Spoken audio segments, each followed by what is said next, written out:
Biasa kalau kita tengok seseorang tu muka dia lebih kurang ada iras-iras, kita mungkin akan cakap orang tu kembar ataupun mungkinlah adik-beradik kot.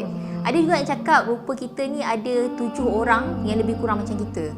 Wallahualam. Tapi sebenarnya ada 5 orang yang dikatakan rupanya dan juga pewatakannya lebih kurang dengan Nabi SAW.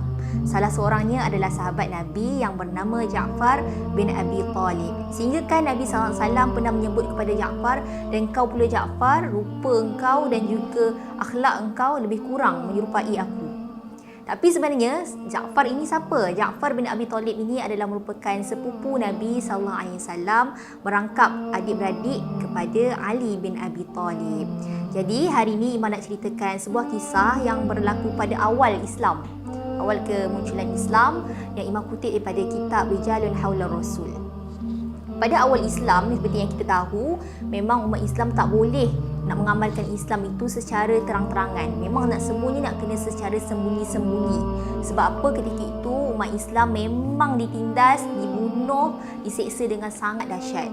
Maka pada tahun kelima kenabian, Nabi SAW telah memerintahkan kepada umat Islam untuk berhijrah ke Habasyah. Kenapa Habasyah? Sebab di Habasyah ini Nabi kata ada seorang maharaja yang dipimpin oleh maharaja yang sangat adil, yang juga soleh, yang bernama Raja Najasyi. Raja Najasyi ini tapi dia merupakan seorang pengadut agama Kristian, agama Nasrani. Pada awalnya umat Islam berhijrah ke Habasyah seramai 15 orang.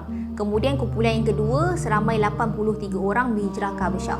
Dan alhamdulillah ketika semua umat Islam berhijrah ke sana berada dalam keadaan aman di bawah pemerintahan Raja Najasyi. Tapi itu sekejap saja. Tiba-tiba pula kerajaan Mekah, orang-orang Quraisy tahu yang orang-orang Islam telah pun berhijrah ke Habasyah. Maka mereka ni telah bermusyarat sama mereka untuk menghantar 2 orang diplomat pergi ambil balik orang-orang Islam pulang semula ke Mekah. Tapi 2 orang diplomat ni dia bukan datang saja-saja. Dia bawa dengan macam-macam hadiah istimewa, lumayan semua ada, untuk disogok, untuk rasuah kepada Raja Najasyi dan juga pemimpin-pemimpin di sana. Dan apabila sampai saja 2 orang diplomat ini, wakil Mekah ini datang ke Habasyah, mereka bertemu dulu dengan pimpinan kanan dan juga pendeta-pendeta kanan Raja Najasyi ini. Jadi mereka pun bagi hadiah apa semua. Dia orang cakap, sebenarnya kami ni datang untuk membawa pulang orang-orang Islam yang berada di sini, yang mana mereka ini telah sesat, telah menyeleweng daripada agama nenek moyang kami, dan kami sendiri tahu macam mana sikap dan juga kesesatan mereka. Jadi sokonglah kami apabila kami berhadapan dengan Raja Najasyi nanti. Jadi pembesar apa semua tadi tu semua bersetuju.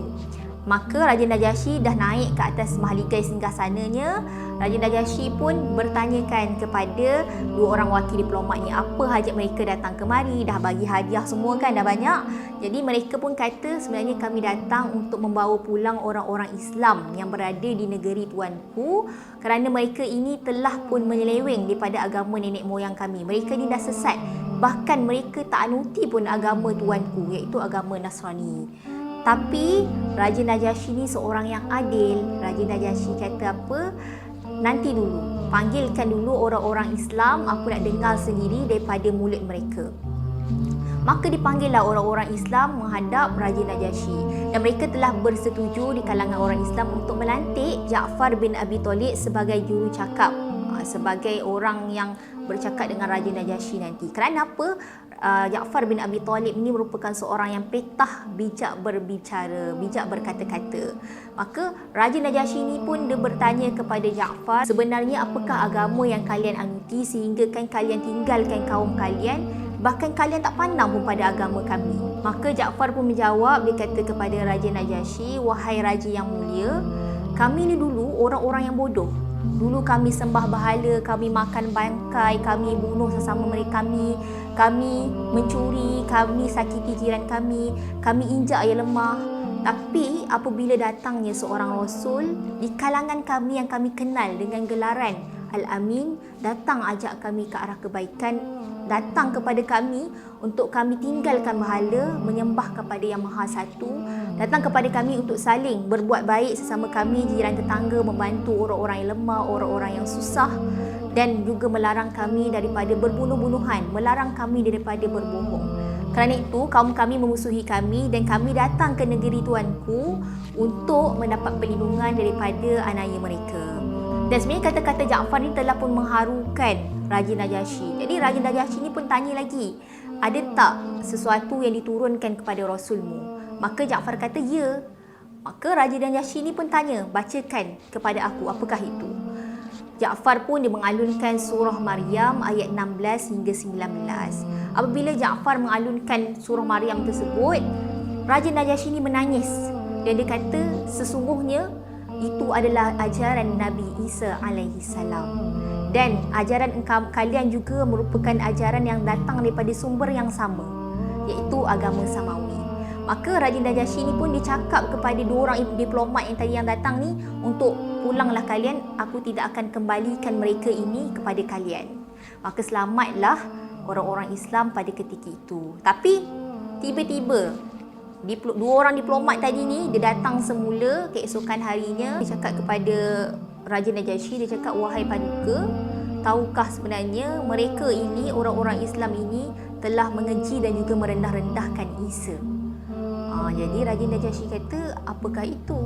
Maka ditanyakan kepada Ja'far. Maka Ja'far kata, apa yang telah diajarkan kepada kami, Isa itu adalah hamba Allah dan juga utusan Allah, dan juga merupakan anak kepada Maryam. Raja Najasyi apabila dia dengar jawapan daripada Ja'far ni, dia terus bersetuju. Tapi orang-orang sekeliling pada ketika itu semua terkejut. Sebab apa? Kerana mereka menyangka Raja Najasyi ini berpegang bahawa Isa itu adalah anak Tuhan. Tetapi Raja Najasyi ini masih lagi berpegang kepada ajaran Nasrani yang sebenar, bahawa Isa itu adalah anak Maryam. Maka selamatlah orang-orang Islam pada ketika itu. Dan diceritakan juga Ja'far ini telah pun tinggal di Habasyah selama 10 tahun lama. Dan akhirnya pada tahun ke-7 Hijrah, dia pergi berjumpa dengan Nabi SAW. Nabi SAW bila berjumpa dengan Ja'far sangat seronoklah, kerana Ja'far ni merupakan sepupu yang sangat rapat dengan Nabi SAW. Dan Ja'far ini juga pernah diberi gelaran oleh Rasulullah SAW dengan gelaran Abul Masakin, iaitu bapa orang-orang miskin. Sebab apa? Kerana Ja'far ini sangat suka kepada orang-orang miskin, suka nak bagi makan kepada orang-orang miskin. Tapi akhirnya dicatatkan Ja'far bin Abi Talib telah pun gugur syahid di perang Mu'tah, yang mana dicatatkan lebih daripada 90 tusukan dan juga lemparan yang terkena pada badan Ja'far bin Abi Talib ini. Dan dikatakan juga ketika Ja'far memegang panji Rasulullah, Ja'far ditetak tangan kanannya, kemudian diganti dengan tangan kiri, ditetak pula tangan kirinya, kemudiannya akhirnya telah ditetak badannya, akhirnya jatuh gugur syahid. Dan apabila Rasulullah SAW tahu saja ketika Panglima Ja'far bin Abi Talib ini telah pun meninggal dunia, Rasulullah SAW sangat sedih. Sehingga kan Nabi SAW pernah menyebut, demi Allah, aku telah berjumpa, aku telah nampak Ja'far sedang berterbangan di dalam syurga Allah dengan sayapnya berlumuran dengan darah dan juga bulu pelepahnya yang dihiasi dengan warna-warni. Wallahu alam, itu sahaja kisah untuk kali ini. Semoga kita semua dapat syahid Allah dan juga mati di jalan yang benar, di jalan yang Allah ridai, dan juga kita ditempatkan bersama dalam syurga Allah, insya-Allah.